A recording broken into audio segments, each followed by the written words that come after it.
नमस्कार दोस्तों, आज हाजिर हूँ फिर मैं एक बार आपके सामने अपने YouTube चैनल सच्ची और पक्की में, जिसका पहले नाम अश्वगंधा किसान था, उसका नाम बदल करके कर दिया गया है सच्ची और पक्की।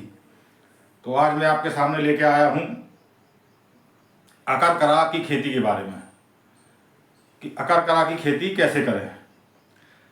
मेरे किसान भाइयों, अकरकरा की एक ऐसी खेती है जिसमें हम कम लागत में ज़्यादा मुनाफा कमा सकते हैं। मैं आपको बता दूं कि ये जो खेती है वो अपन दोनों ही सीजन में बो सकते हैं। बरसात में भी बोई जा सकती है और ठंडियों के सीजन में भी बोई जा सकती है। दोस्तों, मैं आपको बताऊं कि जो बरसात में है तो बरसात में इसका थोड़ा सा जर्मिनेशन देर में होता है, लेकिन सर्दियों में इसका जर्मिनेशन बहुत अच्छा होता है। तो मैं अब आपको ये बताता हूँ कि आखिर 1 एकड़ में ये लगभग कितना निकलता है। तो मैं आपको बताऊँ कि अगर इसको अच्छी तरीके से किया जाए तो 1 एकड़ में कम से कम 6 से 7 कुंटल निकलता है। और अगर इसके बाजार भाव की बात की जाए तो लगभग 20 से 28-30 हज़ार रुपये कुंटल नीमच मंडी में आराम से बिक जाता है। इसी साल अभी 28,000-29,000 रुपये कुंटल तक ये बिका है। तो शुरुआत करते हैं कि आखिर सबसे पहले हमको क्या करना चाहिए।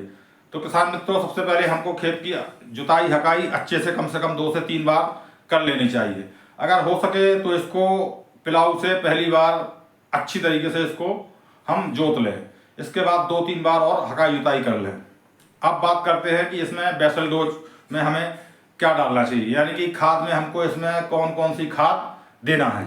तो मैं आपको बता दूं, ये एक आयुर्वेदिक खेती है। तो कोशिश बार हमको इसमें 5-6 ट्रॉली 1 एकड़ में अगर हो सके तो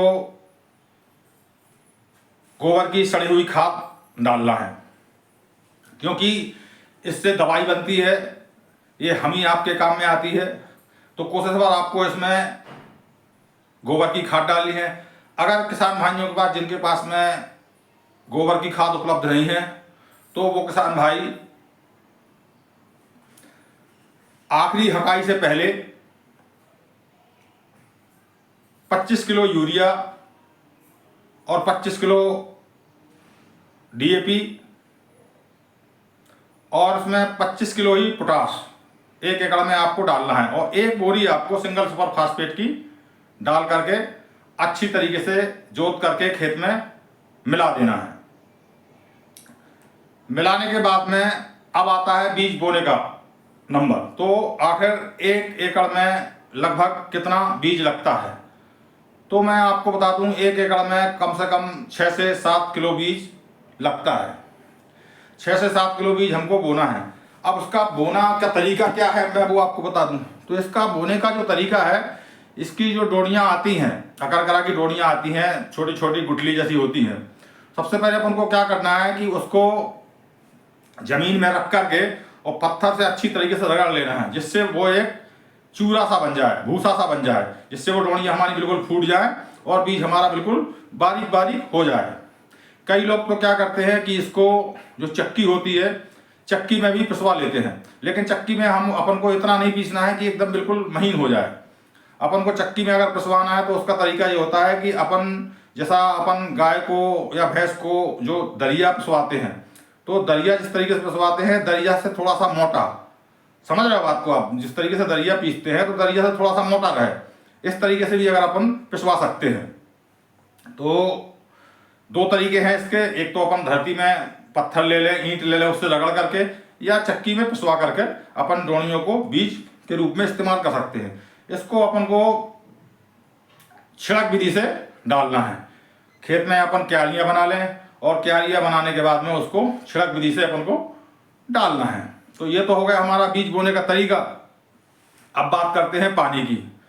तो मैं आपको बता दूं कि इसमें पानी जो है लगातार 3-4 दिन तक कंटिन्यू देना पड़ता है। जिस दिन अपन बुवाई करेंगे उस दिन पानी भी देना है, दूसरे दिन भी पानी देना है, तीसरे दिन भलाई पानी न दो तो चौथे दिन 5वें दिन पानी देना है। इसके बाद में इसको पानी की ज़्यादा ज़रूरत नहीं पड़ती है। फिर इसके बाद में आप 1 महीने में पानी दे सकते हैं।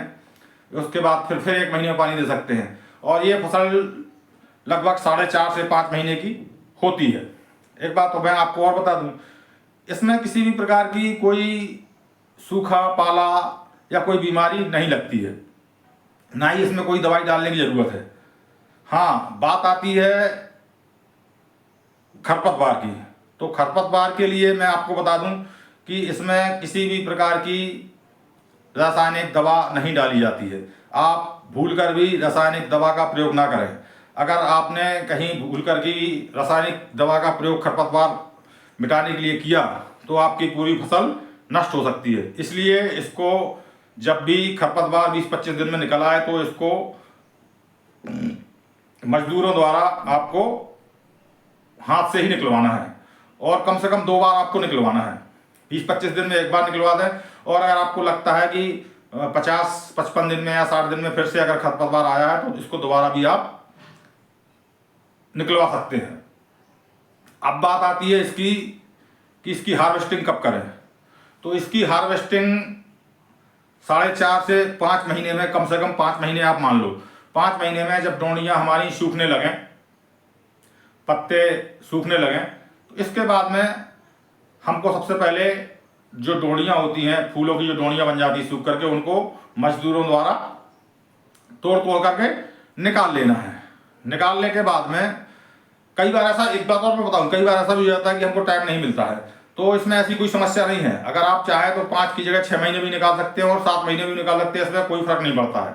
अगर आप सर्दियों के सीजन में लगाते हैं और सर्दियों में आपने अक्टूबर नवंबर में इसको लगाया, जैसे कि क्या नाम जो है बरसात में हम इसको जून और जुलाई में लगाते हैं, इसी तरीके से सर्दियों में हम इसको अक्टूबर नवंबर में लगाते हैं। तो अक्टूबर नवंबर में हमने अगर इसको लगाया तो मार्च में हम इसको, मार्च अप्रैल में वैसे निकालना चाहिए, लेकिन अगर अप्रैल में हम ना निकाल पाए तो हम इसको जो है 1-8 महीने पानी, थोड़ा बहुत पानी दे दें, और 1-8 महीने बाद लेट भी हो जाए तो 1-8 महीने लेट भी हम निकाल सकते हैं, कोई समस्या नहीं है। अब रही इसको निकालने की बात कि इसकी जड़ को हम निकालें कैसे। तो सबसे बढ़िया तरीका तो इसका ये होता है कि हम पिलाऊ जो होता है, पिलाऊ, सिंगल पिलाऊ, जो जैसे डबल होते हैं पिलाऊ में, तो उसका एक जो टान होती है उसको हम निकाल दें। एक टान से हम इसको जुताई करें और एक तरफ से मजदूर उसकी बिनाई करते हुए चले जाएं। दूसरा तरीका इसका होता है, जैसे कहीं कहीं किसी के पास में पिलाऊ नहीं है या पिलाऊ किराए का है, तो वो कहाँ तक खड़ा रहेगा। ये समस्या, बहुत बड़ी समस्या आती है पिलाऊ में, कि हमने अगर मान लो किसी दूसरे का पिलाऊ है और पिलाऊ हम ले आए, तो वो एक चक्कर लगाएगा तो खड़ा तो रहेगा नहीं, वो तो कहेगा भैया हम नहीं खड़े रहेंगे, तो थोड़ा मुश्किल हो जाती है। जब मुश्किल हो जाती तो अपन इसका एक तरीका हो रहा है कि अपन जो है क्या करें कि ट्रैक्टर और कल्टीवेटर से इसकी हकाई करवा दें। एक बार हमको ऐसी हकाई करवाना है और एक बार ऐसी, मतलब क्रॉस में अपन को हकाई करवाना, जैसे अपन खेतों में करवाते हैं ना कि एक बार सीधी और एक बार आड़ी।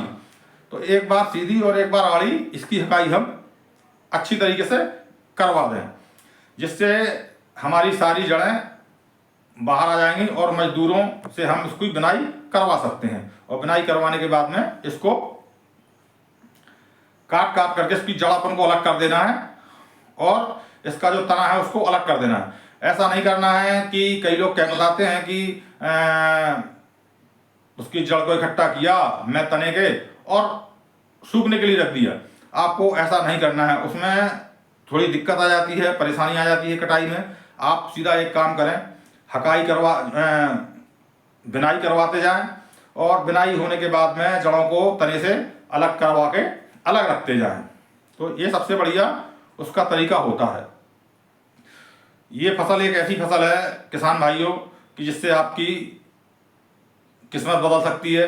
खास तौर से बुंदेलखंड के इलाके में, जहां हमारे किसान भाई केवल परंपरागत खेती ही करते हैं, मूंगफली, चना, मटर, गेहूं या मूंग उर्दा या सोयाबीन, इसके अलावा दूसरी फसल नहीं करते हैं। तो खास तौर से बुंदेलखंड के लोगों के लिए ये एक बहुत अच्छी फसल है। खास तौर से जिस तरीके की लाल मिट्टी, लाल पीली मिट्टी हमारे यहाँ है, इसमें बहुत अच्छा होता है। तो मैं आप सभी लोगों को सजेस्ट करूंगा कि आप इस फसल को लगाएं और लाभ लें।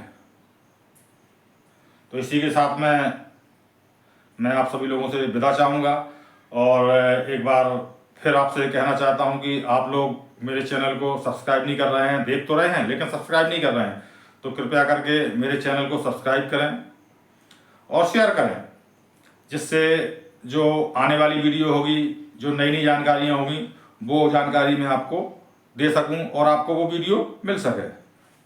धन्यवाद।